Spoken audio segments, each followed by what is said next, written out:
CM Chandrababu ఎదుట కడప జిల్లా TDP అధ్యక్షుడు శ్రీనివాసరెడ్డి ఆసక్తికర వ్యాఖ్యలు చేశారు. యువతకు పార్టీకి భరోసా ఇవ్వాలంటే లోకేష్ ను డిప్యూటీ సీఎంగా ప్రమోట్ చేయాలని చంద్రబాబును కోరారు. దీంతో పార్టీకి బ్రహ్మాండమైన భవిష్యత్తు ఉంటుందన్నారు.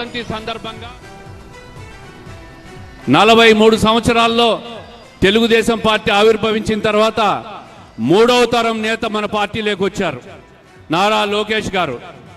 మరి పార్టీకి భవిష్యత్తులో యువతకు ఒక భరోసా ఇవ్వాలన్నా, పార్టీకి భరోసా ఇవ్వాలన్నా నారా లోకేష్ గారిని డిప్యూటీ సీఎంగా ప్రమోట్ చేయాలని చెప్పి మేమందరం కూడా కోరుకుంటున్నాం సార్.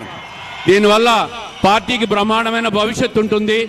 అన్ని రకాలుగా యువతను ప్రోత్సహించే విధంగా ఆయన ఈరోజు ఐటీ రంగానికి కానీ, పారిశ్రామిక రంగానికి కానీ, అనేక సంస్థలు రాష్ట్రానికి తీసుకొచ్చే దాంట్లో కానీ ఆయన చేస్తున్న కృషిని ప్రజలందరూ గమనిస్తున్నాం.